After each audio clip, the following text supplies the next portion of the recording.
Hello, everybody. It's Brenda from Creative Treats Club with another Boxes with Brenda video. Thank you ever so much for joining me. I'm hoping that this has started. It's not popped into my screen quite yet, so I'm going to keep talking. Hi there, Brenda from Creative Treats, and thank you for coming for another Boxes with Brenda video. Today we are going to be making boxes that are perfectly sized to hold note cards. I haven't quite finished making these yet, but this is some of the note cards that I am going to be making in my May card making classes.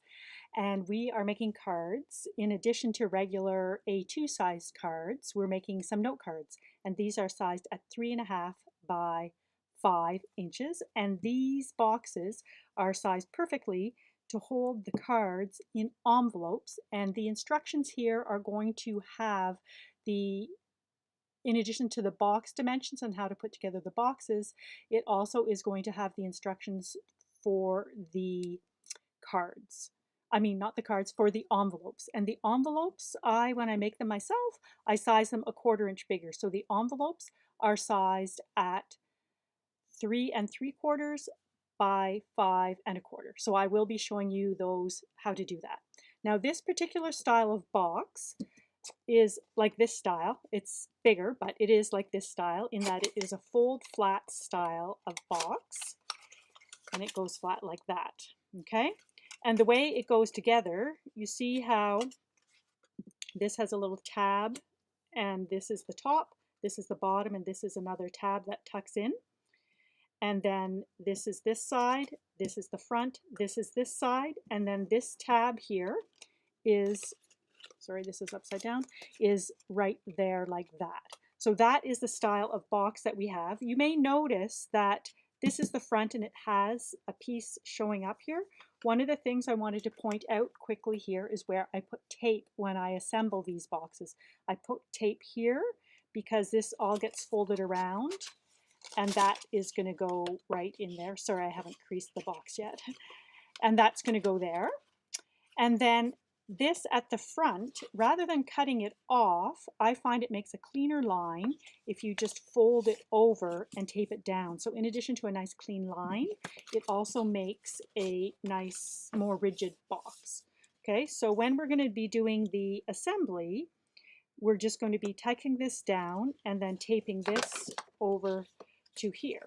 But before we do the assembly of this, I actually wanted to show you a little bit more if you're making them from scratch, not just putting them together. So what I have here is, and I wanted to show you how I do the cutting, but I wanted to have this out so that you could have it as a point of reference as I'm doing my work.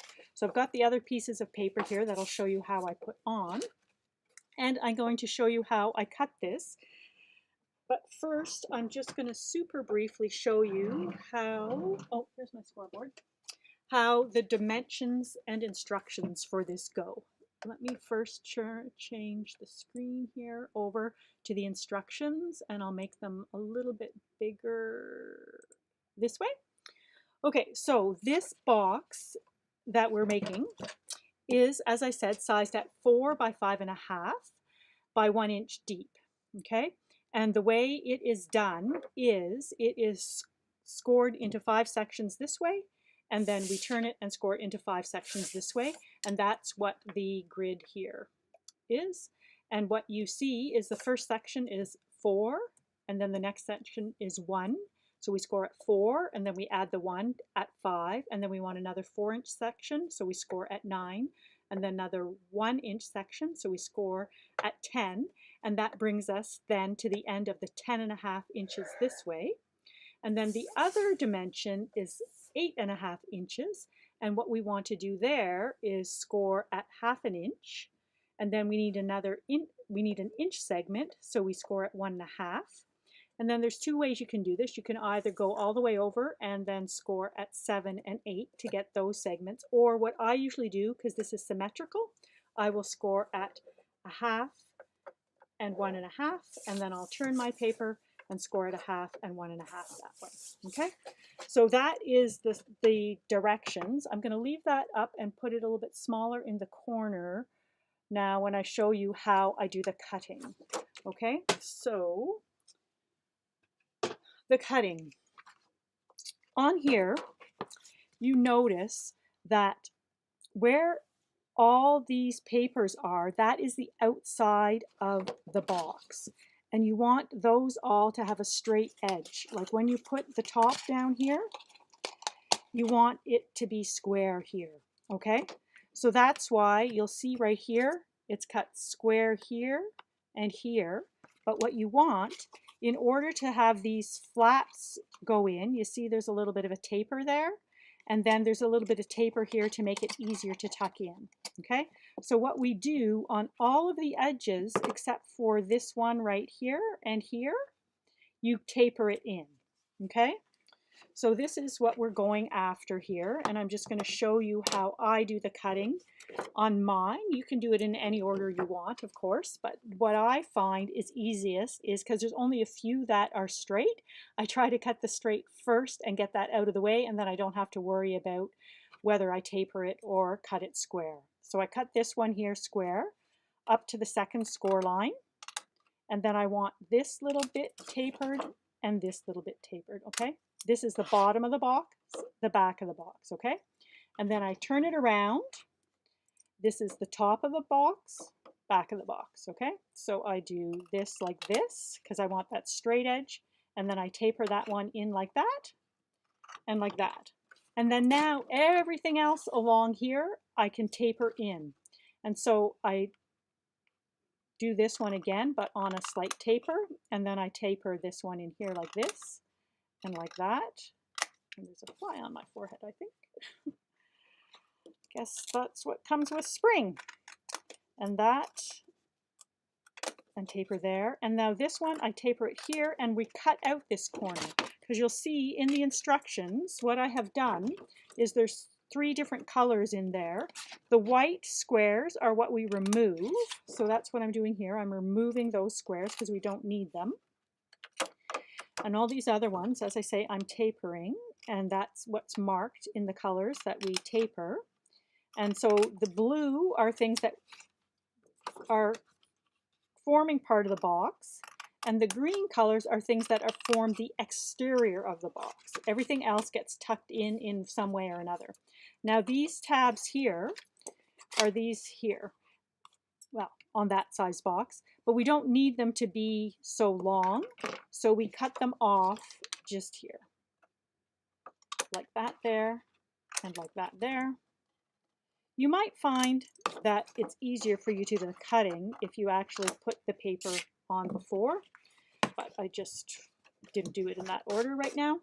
So now I'm going to put the paper on. I wanted to show you, you can put this on in different ways. You could use a tape runner or 2-sided glue like this, or like a Scotch tape 2-sided tape. I like to use a glue.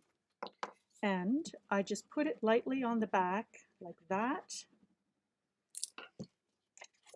And then I position it centered in there. Now this, as you'll see on the instructions there, you form it in a bit of a T, sideways T, in that the 4 of these, so these are the front and the back and the front, and then these are the side pieces. And you'll notice in the instructions that the sizes of these papers that I'm putting on are in there. So as I said, the box is 4 by, what did I say, 5.5? Yes, 4 by 5.5.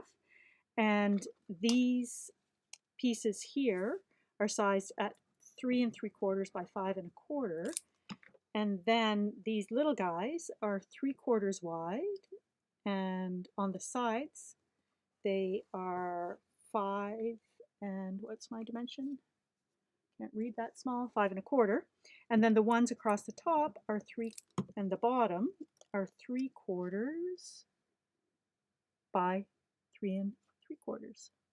So that is the sizes of everything. And now I'm going to show you where I put the tape. As I said, we want this flap here to be what holds it together. So we need to run some tape along here. The reason I use tape here is because it's a bit stronger and dries or adheres instantly, whereas when you put this on flat, the glue works quite well, I find, but when I'm putting the box together and I don't want to have to hold it and it's under some tension, I just use tape. You could use a tape runner. I like to use this kind of tape because I can peel it off when I want. I often pre-make some parts of the boxes at least, so I don't want to use just a tape runner because then it's going to stick all over the place. All right, now the big tip is that you need to make sure that when you go to assemble it, that you fold all of your score lines, or it's going to be a bit tricky to get it assembled, okay? Because it's very awkward to try to fold them once you are in the midst of assembling them, okay? So in both directions, you want to fold them. And we are going to first, as I say, these pieces here are just going to get taped down to give some extra security or rigidity, I guess, more than security, to the box, and to give a nice clean edge along here. I don't find I'm necessarily that great at cutting totally straight with my scissors in a situation like that, so that is what I've taken to doing. Now, the trick for getting this into here is instead of trying to, like, I peel the paper off for sure, the protective paper, instead of trying to do it like in the middle of the air like that, or even putting it like this and trying to line that up there, I find if I fold over one section of it, because this is all scored and nicely square, it should fit in very much just like that. And we have our finished box that is all ready to hold these note cards. Don't have the sample envelope either, but oh yeah, actually while we're talking about envelopes, let me just scroll to those. So this is the dimensions on how you make the envelopes, okay? Let me make that a little bit bigger for you here. So if you want to make envelopes for this size of card, what I do is I start with a 6 1/4 by 8 1/2 piece of paper, and I put it, be easier this way, in this orientation. So the 6 1/2 this way, no, sorry, the 8 1/2 long and the 6 1/2 this way, and then I score it at a 1/2 inch here, and I want this size to be 1/2 inch, so I turn it and score it a 1/2 inch there. And then in the other direction, I want the first segment to be 1 3/4 inch, and that's going to be the top flap. And then I want the bottom, there's that fly again, sorry, to be 3 inches. So then I score at 5 1/2. And then I cut out the corners and it makes an envelope. I'll show you that in another video, and I have done some in the past, but I just wanted to point out that the directions to make this, the envelopes that are sized a 1/4 inch bigger than this, which will then fit very nicely in this box, are right here in the instructions, and you can find these over at the Creative Treats Community Facebook group. So you can go down there or over there to download them from there. The one other thing that I wanted to point out is the nice thing about, I sized the envelope at 6 1/4 out of the 11 inch piece of paper, because that leaves a piece of paper that is sized at 4 3/4, and that actually is a perfect size of paper to make an envelope that's sized at to hold 3 1/2 by 3 1/2 inch cards. And that's the kind of cards that we're going to be making in June. So I'll be able to use the other half of the piece of paper from these note card sized envelopes to hold the cards that are sized at 3 1/2 by 3 1/2, and that's a fun size of card, okay? The other thing I wanted to show you, if you're interested in seeing this, is that you can use, oh, I don't have it around, but if you, oh, here it is. If you use the envelope punch board, I have the dimensions here. What you do is I make them from a 7 1/8 by 7 1/8 piece of paper. You always use a square piece of paper and a scoreboard. I can show how to use this in another video when I'm doing some of the cards perhaps, or a different style of box than this. I'm going to do a jewelry style box to hold these as well. But you punch that 7 1/8 by 7 1/8 at 3 inches, and then when you turn it and line it up on the score line, it ends up being about 4 1/16.